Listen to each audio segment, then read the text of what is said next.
まだ誰も知らないフィクションを込めてく名もない物語を開け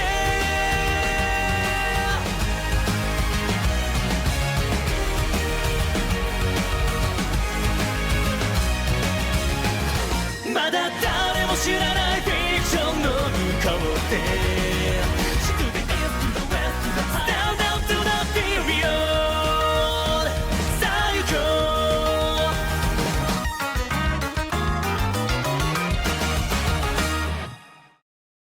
Welcome back, players. I'm Jack with 36 Cancel, and this is Coco the Weiss Cat. And guess what?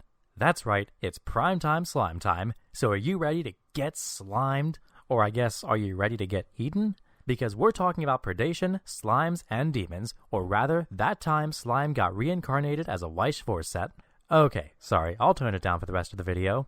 Anyways, it looks like the world is starting to get back on its feet, and with that, Bushiroad is announcing new release dates for upcoming sets, and pre-orders are going back up. In fact, just today, Slime got a new release date. It's coming out July 31st, so pre-order soon. Having just put my pre-orders in, and spending way too much money on sleeves that are way too cute, I'm ready to talk about Slime, so let's get into it. That time I got reincarnated as a slime is based on the light novels and anime by the same name. As the name suggests, it's an isekai. A Japanese salaryman dies of exposure to knife in chest, breaking the truck-coon trope in the first 5 minutes of the show, and then is reincarnated, of course, in another world, but as a bubble-shaped blue slime. Of course, he ends up being quite overstated for the environment he's in and easily makes the world's inhabitants evolve and cooperate and causes civilization to flourish, and along the way he makes a number of friends, including demon lords, orcs, ogres, and even an eternal dragon, all of which, except the dragon of course, turn into cute anime bitches by his supreme power. Slime is a great show, really enjoyable to shotgun, great jokes, and strong writing, awesome visuals too. A+, would recommend. But how does this translate into a Weiss Schwarz set? Well, let's talk about that. First off, like a lot of isekai sets, this one doesn't utilize the full color palette. Weiss has an odd theme of that going on, and like other sets that do this, the expansion only has red, yellow, and blue. Now, interestingly enough, there's a lot of cross-coloration going on. Rimuru, the slime in question, appears in all three colors, but has the largest presence in blue, and Shizu, the main heroine, not according to me though, appears in both blue and red. Now, something to note about this set is that the colors are extremely different in their card pool. In blue, we have a lot of male ogre combos, Shizu's plussing combo, and a lot of techie Rimirus and a healing hand-on core Shizu early play. It features Rimuru in his biggest color, most of Shizu's cards, Ranga, a student or two, and the Ogre Assassin. In yellow, we have the primary finisher Rimiru, another healing early play Shion, and a whole enemy faction. It features mainly Shion, orcs, and a decent chunk of more Rimuru. And in red, we have two standby climaxes in a single set, and probably the most diverse collection of cards that all say, deal 4 damage to your opponent. This is where we find Milem, Ifrit, the cutest little ogre princess, Shuna, and her fiery brother, and a little splash of Shizu and Rimuru. And just to mention it, the set is universally traded with Demon Continent, so all the cards work in tandem. So that in mind, what do you actually do with this set? Well, we'll be better equipped to tackle that question once we go over some of the big hitters in each color. So we'll start with blue since it has the lion's share of cards from the main hero and heroine. Speaking of that, what better place to start than with the set's main plussing combo? Ruler of Flame Shizu. When she attacks and you have Legendary Hero, which is a Pans, in your climax zone, you'll mill the top 2 cards of your deck. Then you can salvage an X or lower character where X is the sum of the level of cards milled this way, and she gets plus 2k until the end of turn. And when she is reversed in battle, you reveal the top card of your deck. If it's a Demon Continent character or a Demon Mask event that we'll visit later, you can put her into your memory. So this Shizu becomes a 7k striker with her climax and has on-attack advantage. Now the Mill 2 and Salvage X profile has never been considered amazing, but any combo that happens without interaction is nice. Now she goes to memory on reverse in most cases, which is good because that thins out your deck, but also bad because you don't get to use her again.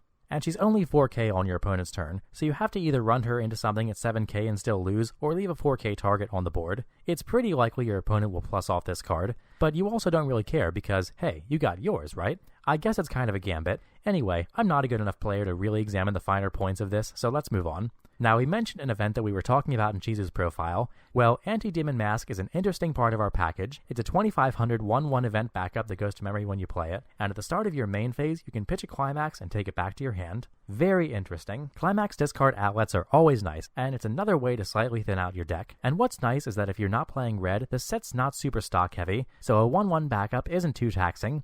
and there are also other cards in the set that bond with it or work with it in other ways. This will be fun to experiment with when I start building. It should be mentioned that this is another Torch-like event where the trial deck offers us a card with the same name that does something different, but in this case it's just a pay 1 Surge event that goes to memory, so it's not nearly as notable as the backup Akatsuki event that the Goblin Slayer trial deck gave us. Now before we go over some of the meatier parts of blue, let's talk level 0 tech. Rimiru has two pretty neat choices. First, with a special rarity version, we have Rimiru, There Are Monsters. He's 1500 with a plus 1k boost if you have 2 or more other characters, and he's a top check for Akatsuki for a level 1 or higher card. Even slightly nerfed, Akatsuki is still an awesome effect, and because it says card, you can grab an anti-demon mask. Pretty neat. And second, we have Rimiru, Power to Protect Friends. At 2k, he's an anti-runner and also a clean cut. And damn, that profile is strong as shit. Not many runners in English, looking at you Titan, get above 2k. And one of the main problems with clean cuts you might face is that they can't find reverses because their opponents are just too mobile. Well, Rimiru pins down those slippery characters and takes them from pluses for your opponent to free advantage for you. I'll sit and wait for someone in the comments to tell me why I'm dead wrong, but I think this card is super strong. Anyway, one last techie blue level 0 I wanted to talk about before we move on. Final Journey, Shizu. On play, she's a pay 1 climax swap from Waiting Room, which is pretty useful at any point in the game, and on attack, she top checks 2, and you can put 1 into your Waiting Room and 1 on the top. She's a great tech choice, but she's also part of a merge combo with a level 2 Rimiru. They combine in true predation fashion to create this level 3 Rimiru if your level is 3 or higher, and lets you choose a card from your Waiting Room and put it into the stock, thus allowing you to play a finisher for free. So she merges into your finisher for free, and before that, lets you swap a climax for your combo if you need it. A nice little inclusion. So we talked about Blue's main combo at level 1, its tech choices at 0, and we even merged in a level 2 predation combo. Let's talk about what the set offers at level 3. Well, let's open with one of the best early plays we could ask for. Memory of Japan Shizu. If you have 2 or more of this level 1 combo Shizu in your memory, she gets -1 level in your hand, so 9 out of 10 games the condition is free. And if you have 2 or more characters, she gets plus 1500 in Hand Encore, making her a 10-5 with Hand Encore. Oh, and she's also a healer. Again, a super strong profile for Shizu here. The only thing that sucks is that if for some reason you don't find the level 1 combo, you just can't do anything with her. But with Slime, you have a lot of ways to ensure you do, and we'll talk about those later. For now, let's go to the last level 3 I want to profile for Blue here. Surging Flame Shizu, the level 3 from the trial deck, and in what's probably no coincidence, she brings us the exact same strong profile that Sakurajima Mai's trial deck level 3 had. Top check X, where X is characters on play for any card, and then pay 3, pitch 2, burn 5 on attack without a climax, making her a top checking alternative finisher. It makes her an excellent tech inclusion no matter what deck you're playing, and it's a great place to wrap up Blue for now. We've already seen some pretty interesting stuff, so Yellow has a tough act to follow. Luckily, we've got some great starters even at the bottom of the ladder, and we don't even have to leave the trial deck, which happens to be both Blue and Yellow. Let's kick off Yellow with the hero's namesake, Rimiru Tempest, which is actually a second trial deck SP for Slime, making it the only trial deck in English to my knowledge to feature 2 different SPs. And you want this dude. On play, not only is he a top checker for a character, he's also a climax pitch salvage. He's one of those cards that can completely change the potential of your turn on his own. A+ tech inclusion, would recommend. And speaking of tech, let's talk about the set's main Brainstormer, featured in Yellow. Oddly enough, it's Ellen, a secondary cast member, but this is an all-star Brainstormer. She gives any character plus 1k on a climax trigger, which is meh, but it's also extra text on a Brainstormer, which is always great. But as for her primary ability, she's a tap self Brainstormer, and for each climax she hits, you top check 3 for any card and pitch the rest. Yeah, that's right, any card. There is nothing quite like this in English, and it's definitely going to make your opponent pick up this card and be like, wait, what does this do? Well, at least I did when I first saw it when my one friend played his JP Slime deck against me. So just to reiterate, you can grab climaxes and events if you want, while digging deep with a tap self Brainstormer. Very powerful, very unique, and in my opinion, one of the most compelling cards in the set, but we're not even done with level 0 yet. We've also got a Rimiru After Battle, which is a pay 1 and clock self-search for a level 1 or lower character, always a great ability, and on play you can also pitch a card to bounce at level 0 on your opponent's side. Only marginally useful, but a tech ability on top of a card we'd already played for its primary function is always good. Now we're going to make a pretty big jump here. Yellow also features some cool tech like a 1-1 anti-early play, a level 3 G-Cell that top checks 3 and bounces a character, a free runner 2k trainee, and a more vanilla reverse searching Shion combo. It also has the Orc enemy faction, but we'll save that for later. For now, I want to go over the 2 main level 3 features that Yellow brings us because both are pretty strong. First up, we have Shion Fulfilling the Humiliation, which will probably be translated differently, but she's the set's second early play healer. 2 or less early play, plus 2k on your turn, and pitch to heal to stock. Another very strong profile that early plays in Slime. Pretty straightforward, so let's go right to our finisher. Rimiru Successor. This is the result of that predation combo we talked about in Blue, and it's another top check 3 when you play it or predate it. The combo he's packing is pay 2, burn 2 on attack, which isn't cheap or big, but it also isn't expensive or easy to cancel, so not bad at all. But what makes him more unique is in true slime fashion, he can make more copies of himself. If you pay 1 and rest a character, you can put another copy of this card or a bad yellow Trow deck Rimiru from your hand onto the stage for free, and you'll get the top check ability from this too. It's a great way to save stock, making a triple burn 2 turn very possible, and honestly those numbers are great for closing the game. So he helps pay for himself, top checks for your climax and more copies, and has some great burns. He's an excellent way to cap out your deck. Though it isn't like slime doesn't offer you ridiculous amounts of ways to kill your opponent, but for most of those we have to move to red. Psst, hey kid, you want to deal some damage?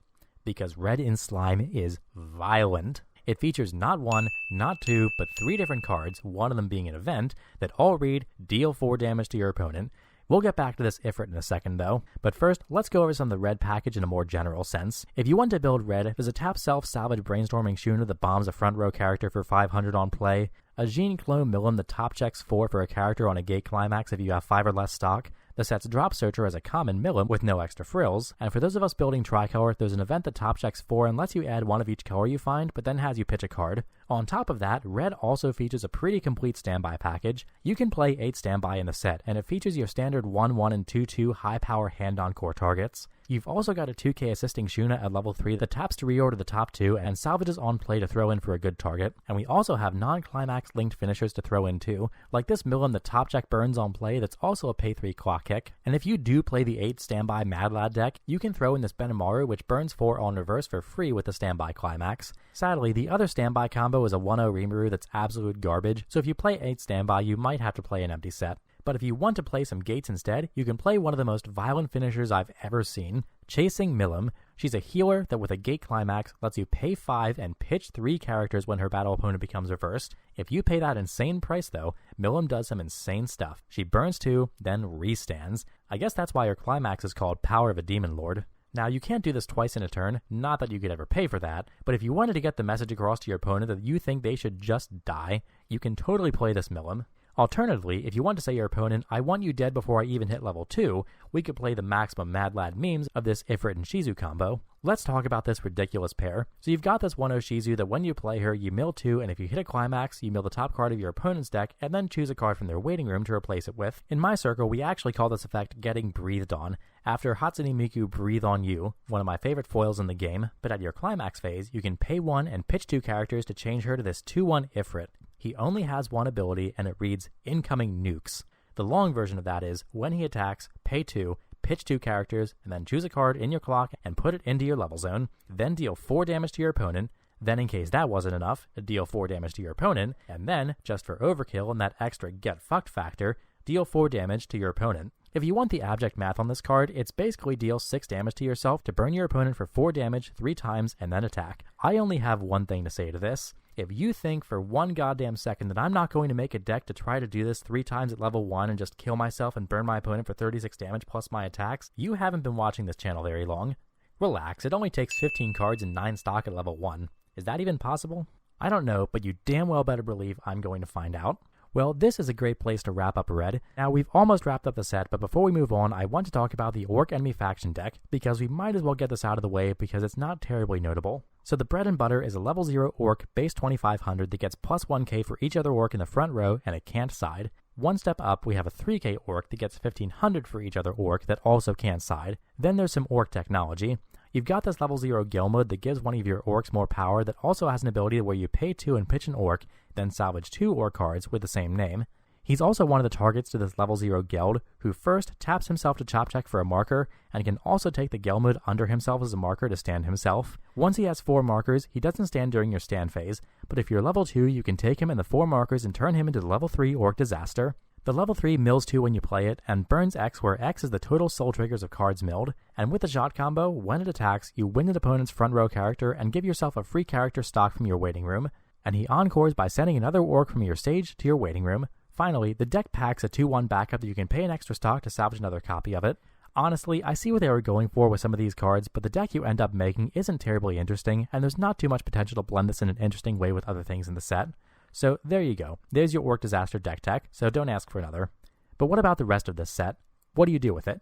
because for one single set, you've got a lot of options. You can build a yellow-blue Rimiru Shizu deck, 8-gate red milem, red Mad Lad standby, or even a blend of all three. You've got early plays in blue and yellow, finishers in all three colors, and level 1 combos that aren't terrible across the board. But blue and yellow have a lot of anchor tech, so if you're building outside that combo, you're probably still splashing the colors at least. If you're running red as your non-primary color though, you're basically running it for the violence factor. I can see decks materializing with a tricolor base, the Red Friends event, and a milem and Shizu top end. I might experiment with that myself. Yellow and blue materialize very well in my mind, but red is kind of where I struggle. Red, considering the smaller card pool, has a lot of different plans packed in, and I don't think you can combine milem's 8 gates, the set's 8 standby, and Ifrit memes into one neat little package. You'll definitely want to support these plans with more than what red has to offer. It almost feels like red packs too many choices and not enough support, but luckily we do have blue and yellow for that. The way I see it at the moment is trying to build a tricolor Ifrit memes deck that can rush into the red event that top checks for multiple colors, splashing yellow for the early play Xion and brainstorming Ellen, and blue for the good Rimirus and Shizus, very likely with a milem top end. We'll see. Anyway, that about does it for now. I think the way I approach this set is going to change the more I look at it, but there's plenty of time for my thoughts to evolve. After all, it's only May and Slime's release is now slated for July. I can't wait to crack some boxes. It looks like the world may be reopening soon, so maybe I'll be able to get out there and play even if I'm still waiting for Slime, but it's still a great time to practice online, which is very likely what I'll be doing for my initial playtesting. And with a bit of luck, this might be the last time I end a video with stay safe, stay indoors, and practice social distancing. And as always, thanks for watching. Peace.